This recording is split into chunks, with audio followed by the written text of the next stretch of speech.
Hey, this is Christina Feliciano with Feliciano and Friends. I have Leslie Moore here. She is a functional nutrition counselor. She's also the owner of Nourish Cycles, and she's just here to talk about her business and help us all. So, what inspired you to start Nourish Cycles? Yeah, hello. Thank you for having me. Of course. So I started Nourish Cycles because I wanted to help everyone become the best versions of themselves, mentally, physically, and emotionally. Okay, and to back up, what is Nourish Cycles? Nourish Cycles is a cycle-syncing snack ball company. They're gluten-free, Okay. dairy-free, and refined sugar-free protein snack balls.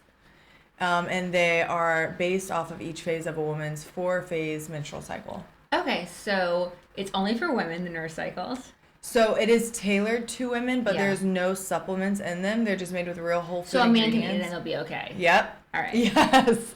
So Yes. explain so do you have different balls for each cycle? I do. So Okay. there are four phases. So menstrual, follicular, ovulatory, and luteal. I have orange cream for follicular, chocolate nut for ovulatory, apple bliss for luteal, and then my fourth product is menstrual, and it's pumpkin delight. It drops next week, February 25th, at my launch party Okay, and where's that going to be? at the back bar. It's Bee and Bridal Speakeasy, or the back bar Speakeasy. It's Bee and Bridal, behind Bee and Bridal. Okay, very cool. So I'm what got excited. you into this? It's a pretty very niche business. So I started Nourish Cycles because my mission to help people become, the best versions of Yeah. themselves. But I have been doing cycle syncing for 6 years And now. what is that? I don't know what that is. So cycle syncing is a way that adjusting exercises, food, and lifestyle practices for each of your four phases, your hormonal Okay. phases, and your menstrual cycle. And is it to make mental health better? What is the goal behind doing the Yes. So it's to balance your hormones. So you have reduced PMS symptoms, less brain fog, less inflammation, easier periods, regular periods, helping you ovulate better. So people who can't conceive, and they don't know why. Yeah. Getting women off birth control, regulating their cycles, stuff like that. Let's just go back and this is another Yeah. question. So as far as what's your opinion of birth control? So I was on birth control for 8.5 years since I was 14 years old. Mm-hmm. It's definitely good for some things and it's necessary in some situations, but I don't think overall staying on birth control consistently is good for anyone. No, I think this is what I'm saying. As a nurse practitioner, I have so many girlfriends that have been on birth control for years and years and years, and they have so much trouble conceiving. And I'm almost, I wouldn't say anti-birth control. I do understand there's some times where it could be appropriate, but I don't think it's great, especially with young women, to be messing with your cycles like that. And long term. And yeah, so And no, they don't tell you. No, they don't. Push it. They push no, it. they really Yeah. do. So no, I'm so no, it's just interesting because I'm very, almost to the point that I'm anti, just you don't want to be messing with your hormones like that. Absolutely. So- A lot of pharmaceutical things, very cautious No, of. yeah, I agree. So that's just, and so what made you though, what made you passionate about it? Because it is very unique. So I became passionate about this because of mental health, dealing with a lot of different food disorders and mental issues, and I realized a lot of it was tied to hormonal imbalance. Yes. And a few years back, a lot of people started talking about it, like birth control's bad, and as someone in college at Florida State, everyone is, I feel more leaning to the left about how they love, birth control and stuff. Yeah. It's very popular. No babies. Yeah, which is fine. I respect anyone's opinion, Yeah, anyone's views, as long as they say it respectfully. That's not me and his views. But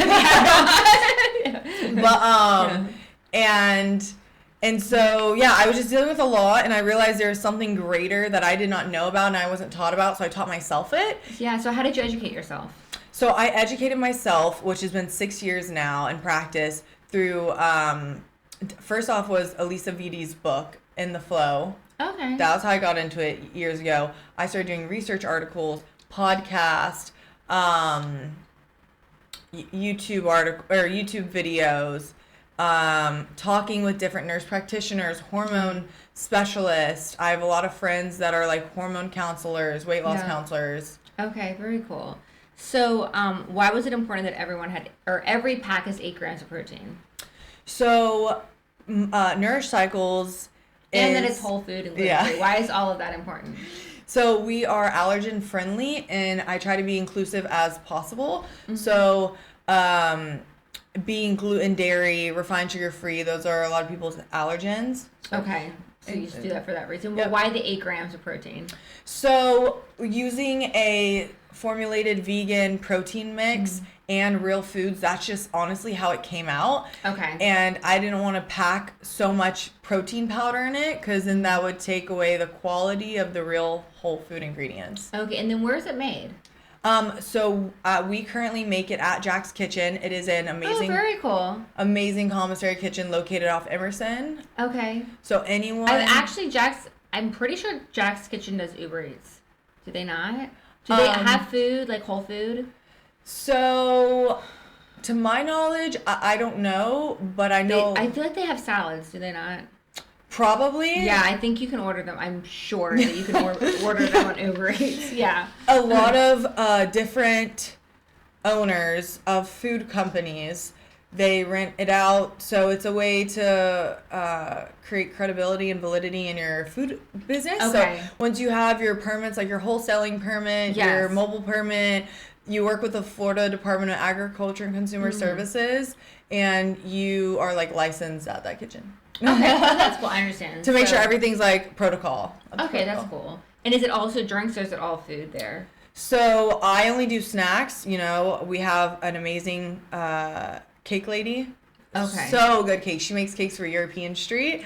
Oh, okay, very cool. We have juicing ladies. We have a company who works with Amazon. Okay. They deliver to Amazon 3 times a day. That's really cool. That's always a good business for them to come up with.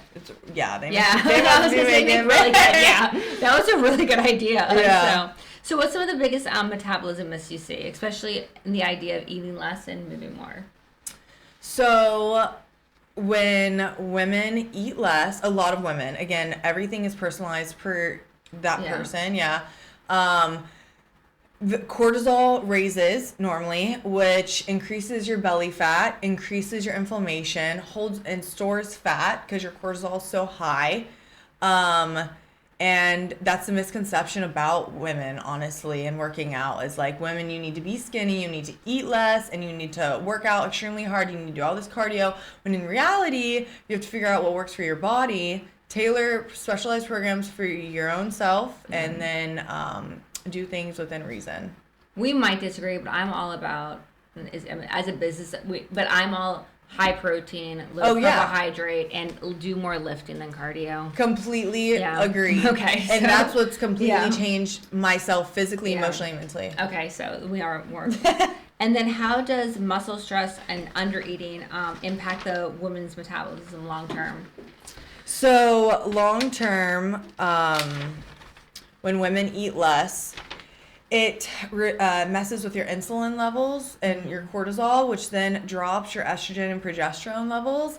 That can lead to increased brain fog, increased cravings, and fatigue. Okay. And then you said you're a functional nutrition counselor. What education do you do to become that? So and you said you went to FSU as well. Yes. So what's your educational background? So I have a communications degree from Florida State. Okay. And then I minored in psychology there. And I graduated FXNA. And that's why I have a functional nutrition counselor. Can you explain that a little bit more? It's a year course diving deep into all the holistic routes for reproduction, hormone health, healthy living, all different aspects of the human and how food impacts it. Okay, yeah, it's really interesting. My mother is Swedish. Me too. Is she? Swedish and French. Oh, okay. like real Swedish? Like how many generations? Okay. No. My mother was an exchange student. Oh, okay, yeah. So I was to start speaking Swedish too. That's why I was like, not that she's not for real Swedish, but I was like, oh my goodness. How do muscle stress and under eating actually impact a woman's metabolism long term? So when women undereat, cortisol raises again, same thing. That messes with your insulin levels, which affect your estrogen and progesterone. Normally they're going to drop. And when they're dropped, brain fog, fatigue, cravings. Like, cravings are increased, brain fog is increased. Yeah, which, I mean, we don't want. No, for sure. And then let's talk about the emotional side of eating. There's stress eating, food guilt, and the all or nothing mindset. What do you advise for that? So as someone who's experienced anorexia and binge eating for multiple years, I think it's definitely a complex topic to discuss, and I don't have enough credibility to discuss that. But my friend, who I was on her podcast, Laura Be Healthy, she has a whole community that she helps women reduce the food noise. So look into her if you're interested. Okay. Yeah. So, and then do you have, I'm okay if you do. Do you have an opinion with GLP-1s? Okay. Like, you're probably anti them. It's fine. You can tell me why you're into them. I can tell you why I'm pro them. That's fine. So I think for visceral fat, that's a very hard subject to take over, especially older age. It's done 60 years of smoking and horrible processed food eating. I think GLP-1s mixed with a healthy, diet with working out is actually good. That's one of the ways to lose weight. I'm more into peptides. Again, but it's a peptide. A GLP-1 is a GLP-1. It's GLP-1 peptide. So it's a peptide. I've researched more into like retatrutide, the GLP-3, into like GHK, BPC 157, TV 500. Yeah, just not like weight. I don't know much about the weight ones. Yeah, I mean, I guess. So I think like what you're saying is like the ones that are not FDA approved right now. The ones I know. Yeah, they're the ones you know about because that's what's happening right now. Like on the outside, and I prescribe off label, but the GLP-1s, and this is my business for 4 years, and I've extensively researched it. 100% if it's not used correctly will just have you lose weight and have you lose muscle, and also every single patient. You'll just lose weight, you'll lose muscle, and you'll gain the weight right back if you don't make behavioral changes. 100%. But there are a lot of like benefits, in my opinion, for it, and especially even with people that have had eating disorders. I have a good friend of mine who's married a physician. She's had kind of like a anorexia, like very, very like food obsession. Yeah, and she takes a very food noise, but also food like because of the food noise, like just like every day thinking about what she's gonna eat the next day, and like a very like an obsessive that. I have a lot of problems that I can't really relate to that particular problem, but it does actually block, and so does Retta, like the dopamine response when you eat sugars and fats. So you don't get the same like short-term reward system. So it can help make behavioral changes. You're right. So I really love it for there's just it is my business, but that like aside, I think it's really good, and I do 100%. There's a lot of like negatives to it. So. I agree with you. I think GLP-1s used in moderation for the right client is very beneficial. Yeah. But a lot of people in America are overusing it. They're not using it with a doctor. They're buying it online, just saying that they want, to be skinnier. No, 100%. Yeah. No, there's definitely, and it's not like a cure, but I think that it can be like You're right. Good, like if it's used correctly. And I always tell everyone like, because with my programs, I'm like, you're spending a ton of money, and unless you want to be on this for the rest of your life, you have to make behavioral changes, or it will come back. And the other thing, too, when you mentioned just like anorexia or bulimia, I do think, and I try to help with my patients with this, or just, anyways, that like, I always tell people to like give themselves grace because, like, how old are you? 24. If you don't mind me. Okay, so you're 24. So your mind and I'm going to be 43. So, like, when we have, like, certain things, like, behaviorally that's not good, there's a part of our brain, and we have like conscious and subconscious, and this is like not like rooted, this is just like our brain, is that there's part of our brains that are like, we've done this behavior to survive this long. So sometimes like bad behaviors like addiction or food, like eating disorders, like we want to just change, but you can't just change overnight because your body's like, wait a second, I'm 24 years old. I've kept this body alive for 24 years. Like doing these bad, these behaviors. So like that's kind of a separate topic, but I do a lot of times like I'm trying to like learn more about behavioral changes, because also to try to encourage people to like, when you can't make behavioral changes overnight, it's because you have a healthy brain, and a healthy brain that's like, wait a second, this is the pattern that's kept her or him alive. So like, not for people to be so down on themselves if they can't change overnight, because like your brain's like, wait a second, like this has worked, and if we that's I agree. I was reading an article yesterday on GLP-1s, and it said how there's a part of the, I guess, amino acid is what Yeah, you're saying, that connects to one of your neurotransmitters, I think the hypothalamus, which sends signals down to like digestion to slow it It down. does, yeah. It slows gastric emptying. Yeah. Yes, it does. Which is, yeah. I mean, it's amazing how far science has come. For sure, and it's one of those things. And it also too helps with people that have insulin resistant and like middle age. So not as much for someone like your age, but someone that's like my age that's going through like maybe perimenopause. Yeah, it really can help because what happens is it does increase insulin secretion and also absorption of insulin, which just gets harder. So like there's these women, friends that are my age in their 40s that have like my whole life were like so skinny and in shape, and they're doing these things, and now they're like still having this good behavioral, and they can't, and it does help, get them over the hump. But that's for like more middle-aged women than young and women. Shorter term use. Exactly. But everyone, since I started Nourish Cycles, has been like, where are the perimenopause balls? Oh, I'm like, I have not experienced that yet. I don't know enough about that yet. Maybe one day when I have some nurse practitioner that is like perimenopause focused, she can somehow give me her credibility. And how frequently do you eat the balls? Is it like one a day, or is it throughout the day? So on my packs I have currently, you open it and then they don't reshut. So the macros, which are 190 calories to 260, depending what pack, like what flavor you're getting, they're based off of a daily use. So 4 balls a day. Okay. I've eaten 4 balls a day. I've eaten 15 balls a day, and I've also eaten 0 to 2. I have seen the most steady balance of my hormones and my period and my cycle when I eat 2 to 4 balls a day. Okay. So that's what's recommended, a half a pack to a pack a day. Okay, and then where do you purchase it?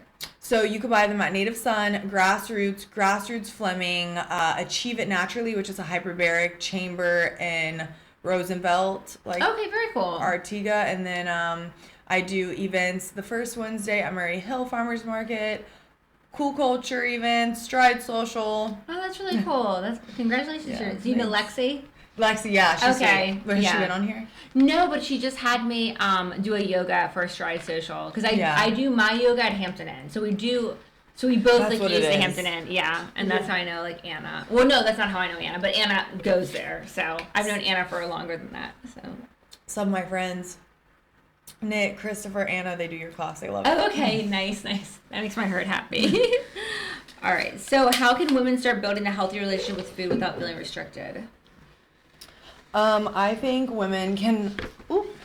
Getting resituated. I think women can build a healthier relationship with food by finding healthy alternatives that they love.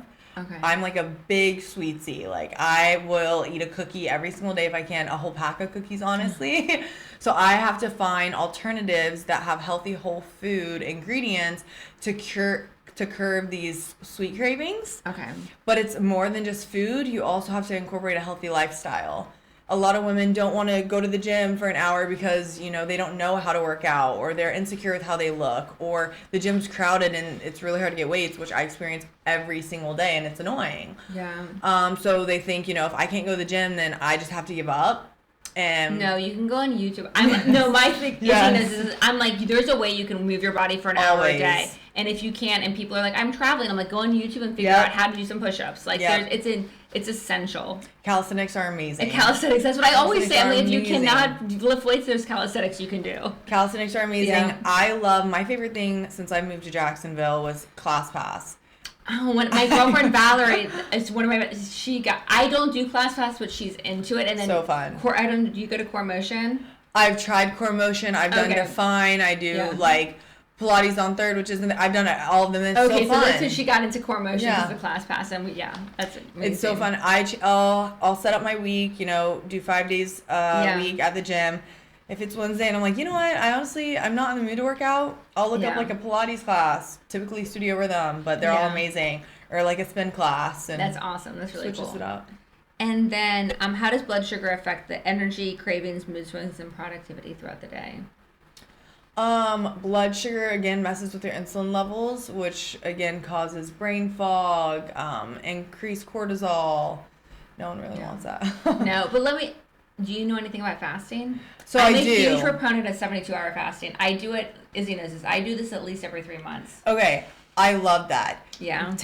Incorporating my spiritual side. I do for spiritual and physical reasons, but I was incarcerated for 18 months, and that's when I really started fasting. But I've been doing 72-hour fasts for the last 6 years, every 3 months at least. Every 3 months, and so you do it spiritually and like physically. A full cleanse. Yeah, I mean I do it for physical reasons, but it's for spiritual and physical health. So I really like that. I've only dabbled in it a little bit. I was actually with my hypnosis last week. I do hypnosis at night too. No, I go to one. Oh, okay. I've never gone to it, but I've done like the self hypnosis to go to sleep. But I believe it. Like it works. Changed my lifestyle or my life with attachment issues, depression, like perspective. But she was actually telling me about a liver cleanse because I was having a lot of trauma, stress, like hanging in my liver, and she's like, you need to do a 4-day grapefruit juice liquid cleanse. And I do a cleanse about once every 6 to 12 months. I should do it more. Yes. For parasites, for digestion. Well, yeah. So when you do a full food fast, so I'm a Christian. I believe the scriptures from God. So the Bible does talk about fasting. There's other ancient textures or ancient texts that talk about fasting. But either way, like there's actual scientific evidence behind that, like even like early stage like cancer cells under fasting, when you starve them of sugar, that they die, and that the macrophages eat, especially after like 72 hours. So I think that there's also, so I do it for spiritual reasons, but also like physicality, and I mean, knock on wood, I haven't been on antibiotics for that's so good. 10 years. So good. They mess up your flora exactly. So I mean, and the thing is, I do believe it's life saving. So when I was pregnant with my oldest, had meningitis and encephalitis, and antibiotics was life saving. My oldest, when he was young, had a little like bone infection. So I do think antibiotics, when it comes to a brain, bone, heart, like there's times that if you don't have an antibiotic, it could take you out. But for the most part, we overuse it so much, and like I'm kind of anti unless like if it's a life or death, get on antibiotics. Besides that, like your body can. It's pretty cool what our bodies can do. I think my philosophy in life is your body heals itself. Now, there are times when things come along that it's really hard to fix.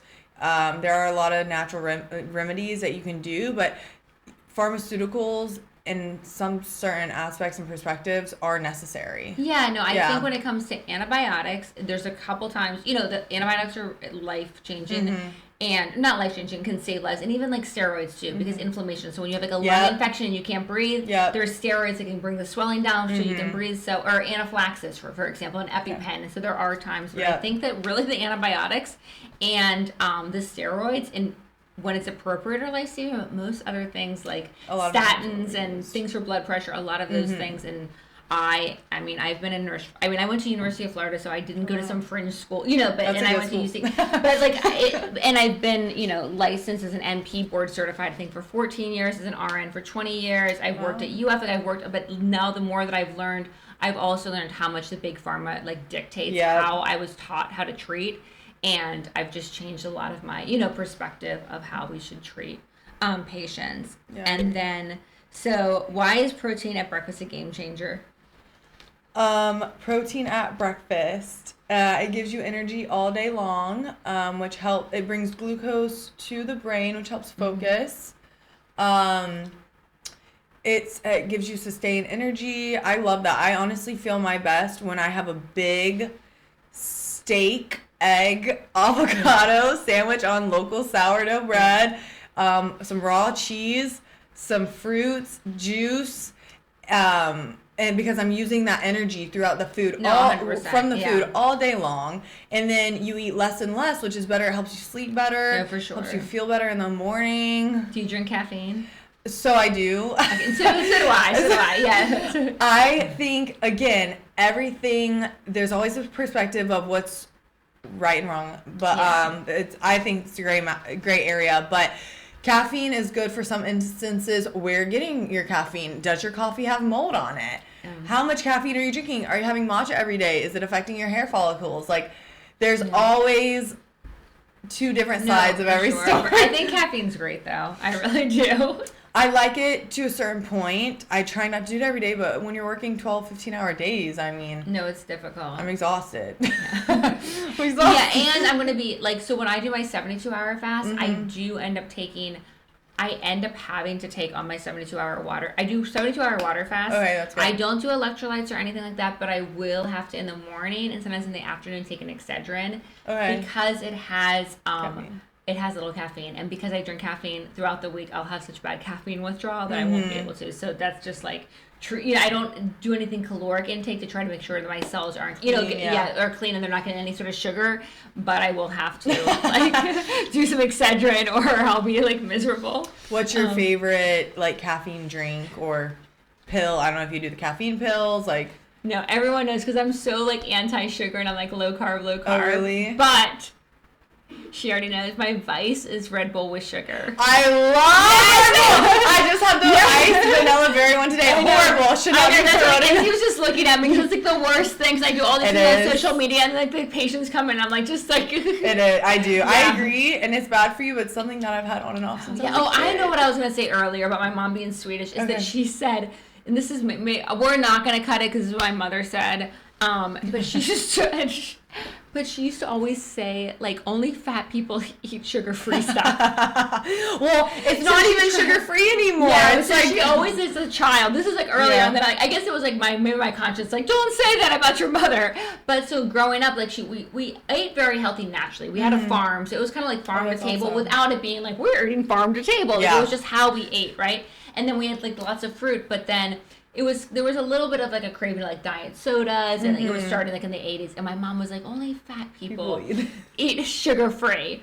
And her thing, which she taught me even as a child, was that like if we're going to eat ice cream or a cake, and this is very much Scandinavian or European culture, portion control and enjoy it. Yeah. And it was actually good, for that reason. But yeah, it's just like, so I think I have an aversion to that. So when it comes to Red Bull, I don't do sugar-free Red Bull. I drink sugar. Yeah, because I'm just like, yeah. When it comes down to it, when I'm really honing in on exactly what I'm eating, because I used to train for bodybuilding competitions. Oh, okay, very cool. And so that's been instilled in me, and it's actually really hard to break that mindset of perfection. Yeah. And that's something I've been overcoming over the past 3 years since I've been out of college. It's like, okay, you can enjoy not having 5 meals a day, hitting 140 grams of protein because it's life and you're not perfect. Yeah. And it was really hard to actually like be okay with that. But back to what we were talking about, when I look at my food ingredients, when I'm really trying to be healthy, it's like, okay, do I want something that says it's sugar-free, or do I just get something with real cane sugar, quality brown for sure. cane sugar? And another thing, which I don't know, I just recently, there's IgG, food sensitivity. Have you heard of this? So basically there's IgE, which is like anaphylaxis. Okay. Right? And then there's IgG, which is you can get tested, which I had gotten myself tested, and I ended up I haven't stayed on it, but basically it tested for just like, it's like a lower level of kind of like an allergy. It's in the allergy family. So it's basically, it's a histamine reaction, but the IgE would be like your throat closes up. So like a peanut allergy, but then IgG is basically where you'd have like a little bit extra inflammation. So I did a blood test of it twice, and both times it came back like that I was sensitive to gluten, peanuts, like the things that like usually little kids, are allergic to. And when I cut it out, I felt a lot better. But I had so much, like Izzy was around, like she's been working with for a long time, but it was like so strict that I got too skinny. Yeah. So I was like kind of feeling good, but I was also like not able to eat anything. It was like wasting away. Yeah. So then I just started reintroducing it, but. And like quality of foods. I try to stay gluten-free. When I cook, the only gluten I have in my house is going to be local sourdough bread. But if I'm going out to Mezzaluna, I'm going to get some bread. Exactly. A pizza. Like, I used to live in Spain, and we were eating bread every single day. I love Barcelona. Where in Spain did you live? I lived in Valencia. Okay. And we went to, like, Ibiza, Cartagena, Alicante, Paris, Amsterdam. Never saw Barcelona, though. Oh, you didn't? So, no. I spent my summers in Sweden growing up, and then I lived in England for a year. And then I've traveled around Europe, like when I was younger. Yeah.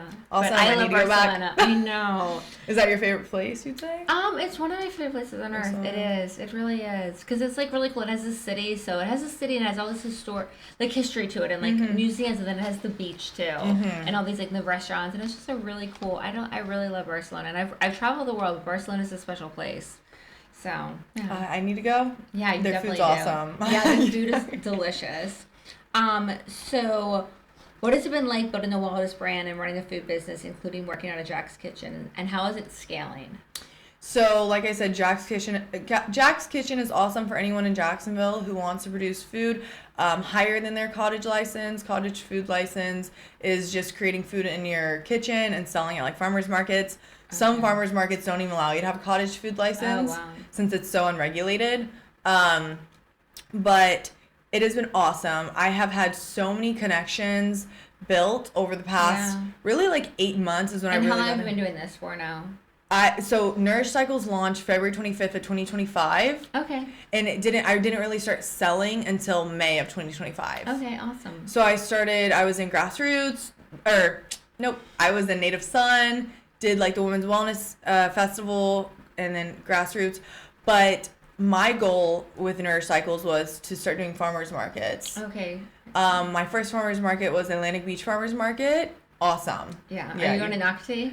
I haven't because I work full time. All right. So I can't always do like the Tuesday Palm Beach ones. Yeah, and so there's one on Sundays that I can't go to because I do prison ministry, and it's the Sundays that I do prison ministry. But Anna just went to Nocte on Fridays. I guess they also have a Friday one.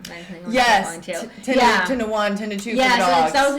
Exactly. I would love to. Yeah, me too. So I'm like, I told her I will start going with her. Yeah. But it's grown so much. Like that being my goal, and now having calls from investors, having different manufacturing cool. meetings, co-packing meetings. I did Jack's Bridges. So I meet with the chamber all the time, and we're looking at how to start it in all different cities of Jacksonville and expand it nationally. So that's awesome. I'm really happy for you. That's a huge accomplishment. Thanks. And then why is supporting local wellness businesses in the community access into healthy food so important to you? Over my 1 year being in the CPG industry, I have realized how important it is to support local, because most big food companies, they buy out all these companies that are doing well, having really good sales, and then all they're focused on is mass production so they can get as much profitability as possible. It's interesting because obviously we're in different businesses, but I, with doing trying to body transformations, and I don't do any female hormones, I don't do male hormones, but I come across that where people are like, I can get this cheaper, but I'm like, but I'm an expert in I can give you I'm also every week you're getting to meet with me, and I'm getting also the products that we get is from a local compound pharmacy, so we're also support, so it's like all of these things, and they're like, but I can go to him and hers, or I do, I'm like, okay, it just gets difficult. So I'm very about any business trying to support local. Yeah. And I would say for anyone, and I think you get better quality too. Honestly, I mean, you do get better quality. Local companies and people selling things locally and even services, they put what I've experienced is they put all their time and their energy and emotion and money into it. And the this thing is their life. And the thing is too, I've tried all these different big I'm really a big proponent for small businesses and supporting local, and I mean even to the point that people in town that have big successful businesses are like, why aren't you? I mean, there's stuff as far as I don't know the right secretary. It's not the right word is secretary, but they're like, you could just get overseas people to do stuff. Third party. And I'm like, no. And even let's say they were super high quality, I'm still I just want to support. That's not really my brand and what I believe in. It's not about just the very cheapest. I want to make a good company, and I want to support local people, and I want to give business, and I want to give jobs to local people. So. I completely agree with that. Make America great again. And then, looking back at your personal journey, what challenges have shaped you, and what lessons about food and health do you wish more people understood? My biggest challenge that I've experienced is figuring out burnout. Before starting a company, I was just this young, fun, working professional, and I didn't really realize how real burnout is, how it affects you mentally, physically, emotionally.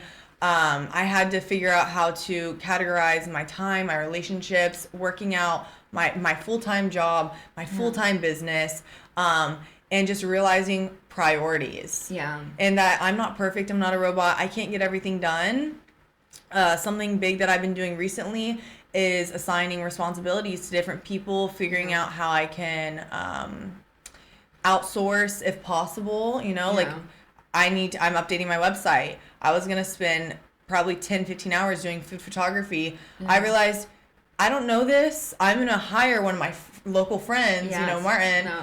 And I was like, very cool. Yeah. I was like, I want to support you. Martin's friend too. Yeah. I want to support you. I know nothing about this. I like food videography. And, a few $100 is going to help me with my business and save me time. Exactly. No, that's really cool.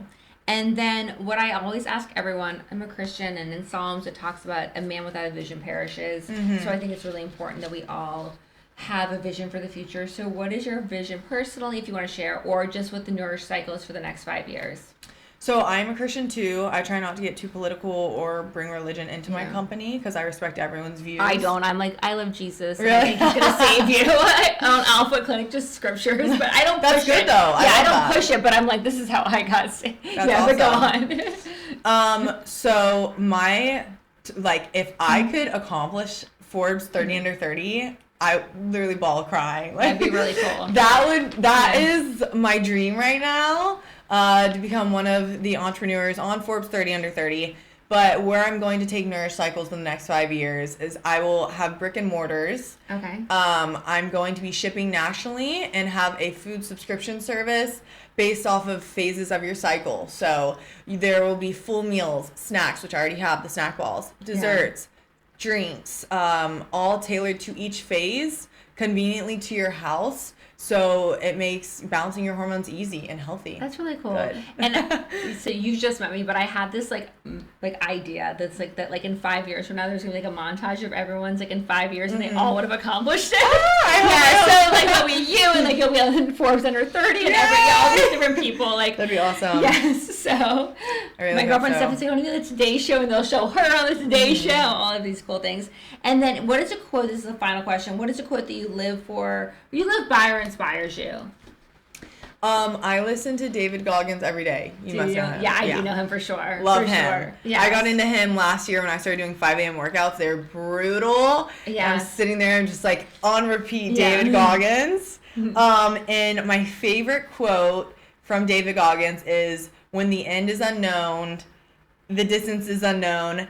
That's when you know who the fuck you are." No, I love that. Yeah. And that's like really when you figure out, your weaknesses and what you can overcome and everything. No, for sure. I know he's great. I love him. So he's awesome. All right. Well, thank you for coming. And I just again plug how we can find you. Absolutely. So again, Leslie Moore. I'm with Nourish Cycles. You can find us on TikTok, Instagram, Facebook. Look up our website.